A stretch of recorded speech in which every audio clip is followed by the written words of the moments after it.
Hello, welcome ഉണ്ട് കേട്ടോ. നമ്മളിന്ന് ഇങ്ങോട്ടാണ് പോകുന്നതെന്ന് വെച്ചാൽ ഇന്നൊരു ഫാക്ടറി ഔട്ട്ലെറ്റിലോട്ട് പോവുകയാണ്. രണ്ടാംകുറ്റിയിലുള്ള ഫാഷൻ ഫാക്ടറിയിലോട്ട് പോകാനാണ്. നിന്ന് ആലോചിക്കുമല്ല, ഇന്ന് പാർക്കിംഗ് ചെയ്തുകൊണ്ടിരിക്കുക. OCD ഉള്ള എൻ്റെ ചേട്ടനെല്ലാം പെർഫെക്റ്റ് ആയിട്ട് ചെയ്യണം. വീട്ടിൽ നിന്ന് ഒരു സ്കെയിലും കൂടെ കൊണ്ടുവന്നെങ്കിൽ അളന്ന് വണ്ടി ഇടാമെന്ന് ഞാൻ എപ്പോഴും പറയും. എന്തായാലും ഞാൻ ഇങ്ങനത്തെ ആളല്ല, എല്ലാത്തിനും ഒരു പെർഫെക്ഷൻ വേണമെന്നാണ് ചേട്ടൻ പറയുന്നത്. ഇവിടെ നല്ല ഓഫർ ഉണ്ടെന്ന് അറിഞ്ഞിട്ട് വന്നതാണ്. ഓഫർ എന്ന് പറഞ്ഞാൽ മലയാളികൾക്ക് ഒരു ഹരമാണല്ലോ, അങ്ങനെ ഒന്ന് പോയി നോക്കാമെന്ന് കരുതി. കുഴപ്പമില്ലാത്ത ഓഫറായിരുന്നു. അത് ഇന്നലത്തോടുകൂടി ആ ഓഫർ കഴിഞ്ഞ് ഇനി അടുത്ത ഓഫർ ഇടുമായിരിക്കും അവർ. എപ്പോഴും ഓഫറുണ്ട്. പിന്നെ ടീനേജേഴ്സിന് കൊള്ളാമെന്നുള്ളതല്ലാതെ ബാക്കിയുള്ളവർക്കൊക്കെ പാടാണ്ട്. സെക്യൂരിറ്റി മാമൻ ഞങ്ങളെ അടിച്ച് വെളിയിൽ കളഞ്ഞു. അങ്ങനെ ഞാനും മോനും കൂടെ അവിടെ വെളിയിൽ നിൽക്കുക. അവനോട് ഞാൻ പറഞ്ഞതാണ് ഞാൻ തിന്ന് സഹായിക്കാമെന്ന്, പക്ഷേ അവൻ എനിക്ക് തന്നില്ല. അങ്ങനെ അത് കഴിഞ്ഞ് അവൻ കൈയും തുടച്ച് ഞാനും അവനും കൂടെ അകത്തോട്ട് കയറി.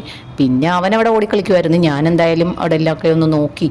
എല്ലാത്തിൻ്റെ മുകളിൽ എഴുതി വെച്ചിരിക്കുന്ന ബോർഡ് വായിച്ചു. ബൈ 1 get 2 എന്നാണ് അവിടെ എഴുതി വെച്ചിരുന്നത്. പക്ഷേ അത് കൺഫേം ആക്കാൻ വേണ്ടി ഞാൻ അവിടെ ആ ഒരു സ്റ്റാഫിനോട് ഞാനത് ചോദിച്ച് മനസ്സിലാക്കി. എന്തായാലും ഉറപ്പിക്കണമല്ലോ, നമ്മൾ ചാടത്തുള്ളി എന്തെങ്കിലുമൊക്കെ ചെയ്തിട്ട് പിന്നെ അവസാനം ബില്ലടിക്കുമ്പോൾ ബോധം കെട്ട് വീഴണ്ട. അതുകൊണ്ട് അങ്ങനെയൊക്കെ ചോദിച്ച് മനസ്സിലാക്കിയിട്ടാണ് എടുക്കാൻ കയറിയത്. എന്തായാലും ആ ബോർഡുള്ളിടത്ത് മാത്രമേ ഞാൻ കയറിയുള്ളൂ, ബാക്കിയുള്ളിടത്തൊന്നും നമുക്ക് പറ്റുന്നിടമല്ല. എന്തായാലും ഞാനെന്തിനാണെന്നോ ഒരുപാട് എന്തായാലും ഉപയോഗിക്കുന്നത്. എന്തായാലും പക്ഷേ കളക്ഷനൊക്കെ കുറവാണ്. കാര്യം ഓഫർ തീരാറായ ദിവസമാണ് ഞങ്ങൾ പോകുന്നത്. ഈ ചുരിദാർ കുർത്ത ഈ സെക്ഷനിലൊന്നും അത്ര പോരാ. ഓഫർ ഇല്ലാത്തതാണെങ്കിൽ വിലയും. അതുകൊണ്ട് ഞാൻ ആ സെക്ഷനിലോട്ട് നോക്കിയില്ല. പിന്നെ നമ്മൾ തിരിഞ്ഞ് വീണ്ടും അപ്പുറത്തെ സെക്ഷനിൽ പോയി 2-3 എടുത്തിട്ടുണ്ട്. 3 അതായത് ഒന്നെടുത്താൽ 2 ഫ്രീ, അങ്ങനെ എടുത്തിട്ടുണ്ട്. അത് പിന്നെ നമ്മൾ ഷോ ചെയ്യാൻ വേണ്ടി പോവുകയാണ്. ഷോ ചെയ്യാനല്ല, ഈ മിററിൽ നോക്കണം. ഇതാണ് എൻ്റെ മെയിനായിട്ടുള്ള അജണ്ട. അല്ലാതെ ഇവിടെ നിന്ന് ഡ്രസ്സ് മാറുന്നതൊന്നും പറ്റത്തില്ല. ഞാനൊരു പഴഞ്ചനാണ് ഗൈസ്. ആ പഴഞ്ചൻ തരം ഇപ്പോഴും ഉണ്ട്. അവിടെ ഒളി ക്യാമറ ഇരിപ്പുണ്ടെന്ന് എൻ്റെ വിശ്വാസം. പിന്നെ അത് കഴിഞ്ഞ് ഞാൻ നേരെ നമ്മൾ ബില്ലടിക്കാൻ വന്നിരുന്നപ്പം ചേട്ടനും ഈദൂനെയും കാണുന്നില്ല. അവരെങ്ങോട്ട് പോയതാണെന്നറിയാമോ? അവിടെ ഒരു ചെരുപ്പിൻ്റെ ഓഫർ ഉണ്ടെന്ന് പറഞ്ഞിട്ട് അവിടെ പോവുക.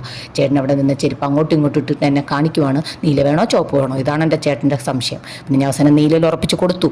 അങ്ങനെ ഞാൻ തിരിഞ്ഞ് നടന്നപ്പോഴത്തേക്ക് ചെരുപ്പ് കൊള്ളാം എങ്കിൽ പിന്നെ നോക്കാമെന്ന് കരുതി അവനെടുത്ത് വെച്ച് ആ ചെരുപ്പിൻ്റെ വില കണ്ട് ഞാൻ കണ്ണ് തള്ളി. അതുപോലെ അങ്ങ് തിരിച്ചു വെപ്പിച്ചു. പിന്നെ അത് കഴിഞ്ഞിട്ട് ഓഫറുള്ളത് മാത്രമേ നമ്മൾ വാങ്ങിക്കാവൂ. അതുകൊണ്ടാണ്.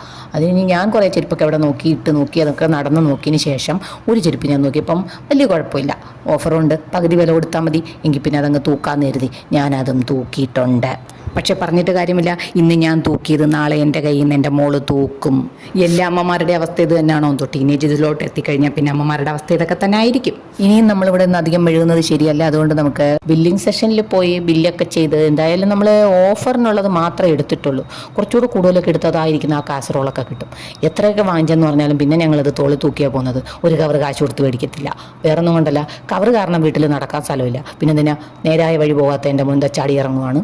അവൻ്റെ തലയിൽ ഒരു ചെരുപ്പ് വെച്ചു. എൻ്റെ ചേട്ടൻ്റെ ഇതുപോലെ ഓരോന്നിരിപ്പുണ്ട്. കാണുന്നവർക്കും ഈ ദരിദ്രവാസികൾക്ക് ഒരു കവർ മേടിച്ചു